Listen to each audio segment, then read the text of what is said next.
ሰላም ጤና ይስጥልኝ ውድ የቻናሌ ቤተሰቦችና ተከታታዮች አላየ ድሪባ ነኝ። ከሰዓቱ ዜናዎች ጋር ብቅ ብያለሁ። በቅድሚያ ማረፍተ ዜናዎቹን ላስታውሳችሁ። በአዲስ አበባ ታቦት በማስገባት ስነ ስርዓት ላይ በተከሰተ ችግር የሰው ሕይወት ጠፍቷል። የታጠቅነው ዘመናዊ መሳሪያና ቴክኖሎጂ ኢላማውን ለይቶ የሚመታ በመሆኑ ሰላማዊ ዜጎች ሊጠቁ አይችሉም ሲሉ ሌተናንት ጀነራል ይልማ መርዳሳ ገልጸዋል። የአሸባሪውን ቡድን አከርካሪ የሰበረው መከላከያ ኃይል የትኛውንም ጠላት መደምሰስ የሚችልበት አቅም ገንብቷል ሲሉ ጄኔራል አበባው ታደሰ ተናግረዋል። በመጨረሻም እስከ 80,000 ብር የሚከፈልበትና ገበያው እየደረ ያለው የፀጉር ነቀላ ተከላ በኢትዮጵያ የሚል ርዕስ በዝርዝር ወደ እናንተ አደርስላችኋለሁ። አሁን ዜናዎቹን በዝርዝር። በአዲስ አበባ ታቦት በማስገባት ስነ ስርዓት ላይ በተከሰተ ችግር የሰው ሕይወት ጠፍቷል። በአዲስ አበባ ከተማ ምዕራባዊ ክፍል ሐሙስ ከጥምቀት በዓል ጋር በነበረ የወይብላ ማርያምን ታቦት የማስገባት ስነ ስርዓት ላይ በምዕመናንና በጸጥታ ኃይሎች መካከል በተፈጠረ አለመግባባት ሞትና የአካል ጉዳት መድረሱን የዓይን እማኞች ተናግረዋል። የመንግስት ኮሚኒኬሽን አገልግሎት በመላው ሀገሪቱ የተከበረውን የጥምቀት በዓልን አስመልክቶ አርብ ባወጣው መግለጫ ላይም በሰዎች ላይ ሞትና ከባድ ጉዳት መድረሱን ገልጿል። በዚሁ ሃይማኖታዊ ስነ ስርዓት ላይ የተገኙ የዓይን እማኞች ለቢቢሲ እንደተናገሩት ከሰንደቅ ዓላማ ጋር በተያያዘ በተፈጠረ ግርግር አለመግባባት የጸጥታ ኃይሎች ጥይትና አስለቃሽ ጋዝ መተኮሳቸውንና በዚህም ሳቢያ ቢያንስ የሁለት ሰዎች ሕይወት ማለፉን ለቢቢሲ ገልጸዋል። ክስተቱን የሚያሳዩ በማህበራዊ ሚዲያዎች ላይ በስፋት የተጋሩ ተንቀሳቃሽ ምስሎች ላይ የአድማ በታኝ ብረት ለበስ ተሽከርካሪ የሚታይ ሲሆን የተኩስ ድምፅን ተከትሎ በርካቶች ሲጫጫሁና ሲሯሯጡ ይታያሉ። የመንግስት ኮሚኒኬሽን በዓሉ በመላ ኢትዮጵያ በደመቀና በሰላማዊ መንገድ መከበሩን አመልክቶ በአዲስ አበባ ኮልፌ ቀራኒዮ ክፍለ ከተማና በቡራዩ አዋሳኝ ወይብላ ማርያም ቤተክርስቲያን አካባቢ በተፈጠረው ችግር በዓሉ በስተጓጉሉና በሰዎች ላይ ሞትና ከባድ ጉዳት መድረሱን ገልጿል። የመንግስት መግለጫ ከሞቱ ሰዎች ቁጥር ያልገለጸ ሲሆን ቢቢሲ ከፖሊስና ከሆስፒታል ምንጮች በክስተቱ ስለሞቱ ሰዎችና ጉዳት ስለደረሰባቸው ሰዎች ትክክለኛ አሃዝ ለማወቅ ያደረገው ጥረት አልተሳካም።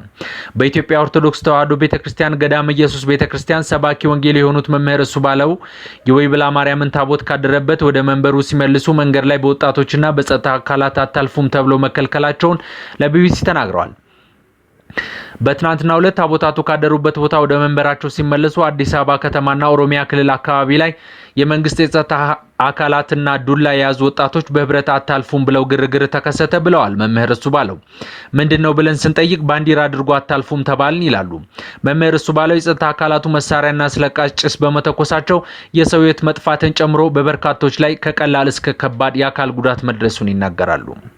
የገዳመ ኢየሱስ ሰንበት ትምህርት ቤት አገልጋይ የሆነችውና በቦታው የነበረችው ወጣት ንግስት ጌታቸው ደግሞ አለመግባባቱን ተከትሎ በጥይት የመመታት ጉዳት ያጋጠማቸው ከፊት የነበሩ ምዕመናን መሆናቸውን ለቢቢሲ ገልጻለች። ንግስት ሐሙስ ጥር 12 2014 ዓ.ም የነበረውን ሁኔታ ስታስረዳ አመሻሽ 11 ሰዓት አካባቢ ታቦቱን ወደ መንበሩ እየመለሱ ሳሉ በተለምዶ የሺ ደበሌ ተብሎ በሚጠራው ቦታ ላይ አታልፉም ተባልን ትላለች። አምናም ማለፍ አትችሉም ተብለን ነበር። ምን እንደተፈጠረ አስተባባሪዎች እንዲያጣሩ ተላኩ ትላለች። የሺ ደበሌ ተብሎ በሚጠራው ስፍራ ላይ አታልፉም ብሎ የተከለከሉት የመንግስት የጸጥታ አስከባሪዎች ካህናትና መዘምራን እንዲያልፉ ፈቅደው አረንጓዴ፣ ቢጫና ቀይ ቀለማት ያሉባቸውን አልባሳት የለበሱት ግን እንደማያልፉ ተናገሩ በማለት ታስረዳለች። አብዛኛው አረንጓዴ፣ ቢጫና ቀይ ያለበትን ቀሚሶችን፣ ቲሸርቶችን ለብሷል። እነሱ ደግሞ መርጠን እናስገባለን አሉ። አስተባባሪዎቹ አልተስማሙም። ከዚህ ንግግር በኋላ አስለቃሽ ጭስ መተኮስ ተጀመረ። የወደቁና የተረጋገጡ አሉ በማለት የነበረውን ሁኔታ አስረድታለች። እስካሁን በምን ያህል ሰው ላይ ጉዳት እንደደረሰ ማወቅ አልቻልንም የምትለው ንግስት ስልካቸው የማይሰራ የት እንዳሉ የማናውቃቸው አገልጋዮች አሉ ትላለች። መምህር እሱ ባለው በበኩላቸው ከሰንደቅ ዓላማ ጋር በተያያዘ ባለፉት 3 ዓመታት ተመሳሳይ ነገሮች ሲከሰቱ እንደነበር ያስታውሳሉ። እኔ እንኳን በማውቀው ይሄ ለሶስተኛ ጊዜ ነው። በጉዳዩ ላይ ከአካባቢ ባለስልጣናት ጋር ለመነጋገር ሲሞከር ከላይ ነው የታዘዝነው የሚል ምላሽ ብቻ ነው የሚሰጡት በማለት ይናገራሉ። በሀገራችን እንደ ሁለተኛ ዜጋ ተቆጥሮ በዚህ አታልፍም በዚህ አትገባም መባል በጣም ያሳዝናል ካሉ በኋላ የሚመለከት የመንግስት አካል ጉዳዩን አጣርቶ ምላሽ እንዲሰጠው መምህር እሱ ባለው ጠይቀዋል። በሌላ ዜና የታጠቅነው ዘመናዊ መሳሪያና ቴክኖሎጂ ኢላማውን ለይቶ የሚመታ በመሆኑ ሰላማዊ ዜጎች ሊጠቁ አይችሉም ሲሉ ሌተናንት ጀነራል ይልማ መርዳሳ አስታውቀዋል። አየር ኃይላችን የታጠቀው መሳሪያና ቴክኖሎጂ ኢላማውን ለይቶ የሚመታ በመሆኑ ሰላማዊ ዜጎች የጥቃት ሰለባ ሊሆኑ አይችሉም ሲሉ የአየር ኃይል ዋና አዛዥ ሌተናንት ጀነራል ይርማ መርዳሳ ተናገሩ። አሸባሪው ህወሓት የኢትዮጵያ አየር ኃይል ሰላማዊ ዜጎች ላይ ጥቃት እየፈጸመ ነው ሲል የሚያቀርበውን ውንጀላ ከእውነት የራቀ መሆኑን ገልጸዋል። ሌተናንት ጀነራል ይርማ መርዳሳ ከኢዜአ ጋር ባደረጉት ቆይታ አገራዊ ለውጡን ተከትሎ የአየር ኃይሉን ዝግጁነትና ብቃት የሚያጎለብቱ የለውጥ ተግባራት መከናወናቸውን አብራርተዋል። አየር ኃይሉ በኢትዮጵያ ላይ የተቃጣውን የህልውና አደጋ በብቃት በመመከት ረገድ የሚጠበቅበትን ሚና በመጫወት አገርን ከማፍረስ ለማዳን ከፍተኛ አስተዋጽኦ አድርጓል ነው ያሉት። አየር ኃይሉ በኢትዮጵያ አየር ክልል ከየትኛውም ወገን የሚቃጣን ጥቃት ለመመከትና አጸፋዊ እርምጃ ለመውሰድ በሙሉ ቁመና ላይ እንደሚገኝም አስረድተዋል። የኢትዮጵያ አየር ኃይል ከጊዜ ወደ ጊዜ በሰው ኃይልና በዘመናዊ ቴክኖሎጂ ይበልጥ እየተደራጀ ነው ያሉት ዋና አዛዡ የታጠቅነው ዘመናዊ መሳሪያና ቴክኖሎጂ የተሰጠውን ኢላማ በብቃት የሚመታ በመሆኑ በምንም መልኩ ሰላማዊ ዜጎች የጥቃት ሰለባ ሊሆኑ አይችሉም ብለዋል። ከዚህ አኳያ የአሸባሪ ህወሓት አመራሮችና ደጋፊዎች የኢትዮጵያ አየር ኃይል በትግራይ ክልል በሰላማዊ ዜጎች ላይ ጥቃት እየፈጸመ ነው በሚል የሚያሰራጩት መረጃ ከእውነት የራቀ መሆኑን አስረድተዋል። አየር ኃይሉ ህዝባዊ መሰረት ያለውና በጠንካራ ስነ ምግባር የተገነባ በመሆኑ የትኛውም አይነት ኦፕሬሽኖች ሰላማዊ ዜጎች ላይ ጥቃት እንዳይደርስ ታሳቢ ያደረጉ መሆናቸውንም ነው ያስረዱት። የአሸባሪውን ቡድን አከርካሪ የሰበረው መከላከያ ኃይል የትኛውንም ጠላት መደምሰስ የሚችልበት አቅም ገንብቷል ሲሉ ጄኔራል አበባው ታደሰ ገለጹ። ኢትዮጵያን የማፈራረስ ዓላማ ይዞ የተነሳውን አሸባሪ ቡድን አከርካሪ የሰበረው የኢፌዴሪ መከላከያ ኃይል የትኛውንም ጠላት መደምሰስ የሚችልበት አቅም መገንባቱን የጦር ኃይሎች ምክትል ኢታማጆር ሹም ተናገሩ።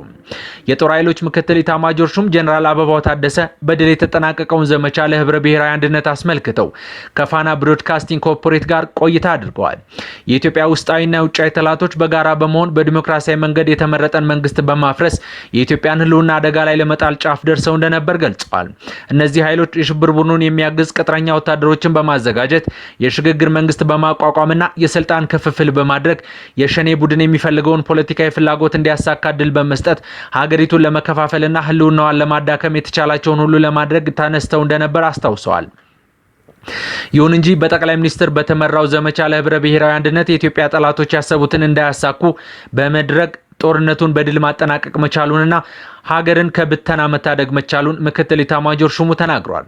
የዘመቻው አንዱ ግብ አሸባሪውን የህወሓት ቡድን አከርካሪ መስበር ነበር ያሉት ጄኔራሉ ይህንን እቅድም በሽብር ቡድኑ ላይ በመፈጸም በወረራ ይዟቸው ከነበሩት የአማራና የአፋር አካባቢዎች ጠራርጎ ማስወጣት ተችሏል ብለዋል። አሸባሪው የህወሓት ቡድን ይዟቸው የነበሩትን የአየር መቃወሚያዎች፣ ታንኮችና ከባድ መሳሪያዎችን እንዲሁም ለረጅም ጊዜ የሰበሰባቸውን ከፍተኛ የጦር አመራሮቹን በጦርነቱ አጥተዋል ብለዋል ምክትል ኢታማጆር ሹሙ። አሸባሪ ህወሓት ኢትዮጵያን ማፍረስ እንደማይችል ከልቡ ተምሯልም ብለዋል።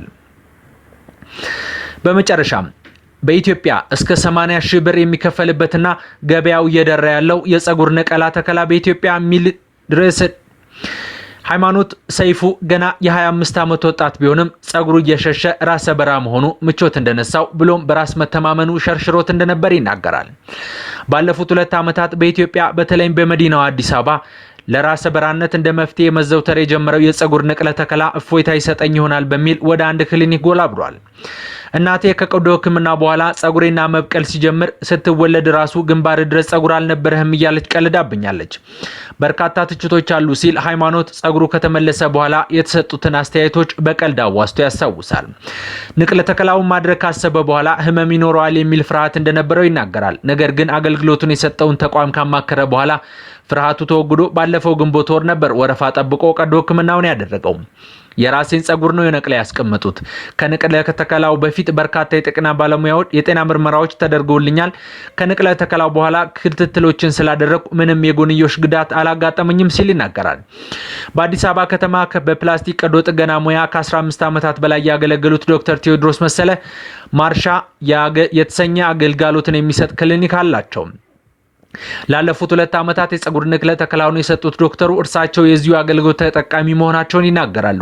ይህ ንቅለ ተከላ በተለይም ለእይታ ሲባል የሚሰራ እንደሆነና በኢትዮጵያ ውስጥ ያለው የንቅለ ተከላ ፍላጎት ከፍተኛ መሆኑን ዶክተር ቴዎድሮስ ይናገራሉ። እኔ መጀመሪያ እዚህ ሀገር ስመጣ እኛ ሀገር እኮ የኮስሞቲክ ቀዶ ጥገና የሚሰራ አይኖርም ይሉኝ ነበር። እንዳውም አሁንም ደፍረው የሚናገሩ አሉ። ነገር ግን ሰው አይኑ እስካለ ድረስ በቀላሉ የሚስተካከሉ ነገሮችን ይጠቀማል። የፀጉር ንቅለ ተከላም እንደዛ ነው። የሚታወቁና የአቅም ጉዳይ እንጂ ማንም የመታወቁና የአቅም ጉዳይ እንጂ ማንም ሰው ይጠቀማል ብዬ አምናለሁ። እሱም መሆን ሆኗል ሲሉ ዶክተር ቴዎድሮስ የአገልግሎቱ ፈላጊ ቁጥር መጨመሩን ለቢቢሲ ተናግረዋል። የፀጉር ንቅለ ተከላ ማድረግ ለረጅም ጊዜ የሚወስድ እንደሆነ የሚናገሩት ሐኪሙ አንድ ፀጉር በሚሰራበት ሰዓት 4 ቦርጭ ሰራለው ሲሉ በምሳሌ ያስረዳሉ። ሲጋራ የሚያጨሱ ሰዎች እንደ ስኳርና ልብ ህመሞች ያሉባቸው ሰዎችን ጨምሮ የተወሰኑ በቅድመ ምርመራ ወቅት የሚለዩ ሁኔታዎች ላይ ተመስርቶ ለንቅለ ተከላው ብቁ የማይሆኑ ሰዎች መኖራቸውን ዶክተር ቴዎድሮስ ይናገራሉ። በተለይም በ20ዎቹ መጀመሪያና እስከ 50ዎቹ ያሉ ሰዎች የአገልግሎቱ ተጠቃሚ ናቸው ይላሉ። እንዲሁም የአንድ ሰው የራሱን ፀጉር ብቻ ማስተካከል እንደሚችልና የሌላ ሰው ፀጉር እንደማይተከል ሐኪሙ ያስረዳሉ። ትሪቢያን በተሰኘ ክሊኒክ የቆዳ ስፔሻሊስት ሐኪም ብሎም የፀጉር ንቅለ ተከላ አማካሪ የሆኑት ዶክተር ቅድስት የኔነህ የፀጉር ንቅለ ተከላ በሕክምና ዓለም አሎፔሺያ ተብሎ ለሚጠራ የፀጉር መርገፍ ችግር የሚሰጥ ሕክምና ነው ይላሉ። ይህም ፀጉር በሚረግፍበትና መመለጥ በሚከሰትበት ጊዜ የሚሰራ ቀላል ቀዶ ጥገና ሲሆን ቀዶ ሕክምና በሚካሄድበት አካባቢ ማደንዘዣ ተሰጥቶ የሚከናወን ብሎም የተወሰነ መድማትን የሚያስከትል ነው ይላሉ። በወንዶች ላይ የሚከሰተው የፀጉር መርገፍ በተለይ በሆርሞን ጥቃት ምክንያት የሚከሰት መሆኑን የሚናገሩት ዶክተር ቅድስት የጎንና የኋላ ፀጉር እንዲሁም የፊት ፀጉር ተጠቅቶ እንደሚረግፍ ያክላሉ። በመላው ዓለም የፀጉር ንቅለ ተከላ ማካሄድ በኢንሹራንስ የማይሸፈን የውበት ቀዶ ሕክምና ወጪን ይጠይቃል። ይህም ከ$4000 ወይም 195,000 ብር እስከ $15,000 ወይም 743,000 ብር እንደሚደርስ መረጃዎች ያመለክታሉ። ዶክተር ቴዎድሮስም ከሰለጠነው ዓለም በመለስተኛ ዋጋ አገልግሎቱን በምትሰጠው ቱርክ የአንድ ሰው አገልግሎቱን ከፈለገ እስከ $5,000 ድረስ መክፈል እንደሚጠበቅበት ይናገራሉ። በእርግጥ በኢትዮጵያ በሚገኙ ክሊኒኮችም ቀዶ ሕክምናውን የሚያከናውኑ ሐኪሞች ከቱርክ እንደሚመጡ ቢቢሲ ያናገራቸው ክሊኒኮች ገልጸዋል። ሃይማኖት ቀዶ ሕክምናውን ባደረገበት ወቅት በነበረ ቅናሽ ተጠቅሞ በአጠቃላይ ወደ 70,000 ብር ማውጣቱን ይናገራል። አቅሙ ኖሮኝ ፀጉር በማስተከሌ ደስ ብሎኛል። ጓደኞቼም አቅሙ ኖሯቸው ቢያደርጉት ደስ ይላቸዋል ሲል ተናግሯል። ክቡራን የቻናሌ ተከታታዮች ለዛሬ ይዤላችሁ የቀረብኩት ዜናና መረጃ ይሄን ይመስል ነበር። እስከ መጨረሻው አብራችሁኝ ስለነበራችሁ እጅግ በጣም አመሰግናለሁ። ቻናሉን ሰብስክራይብ በማድረግ በየዕለቱ የሚለቀቁ አዳዲስና ሰበር መረጃዎች እንዲሁም አስገራሚና አስደናቂ መረጃዎችና ጽሁፎች ወደ እናንተ እንዲደርሱ አሁኑኑ ሰብስክራይብ በማድረግ የቻናሉ ቤተሰብ እንድትሆኑ በትህትናና በአክብሮት ጋበዝኳችሁ። በሚቀጥለው ቪዲዮ እስከምንገናኝ እስቴ ቸር ያሰማን።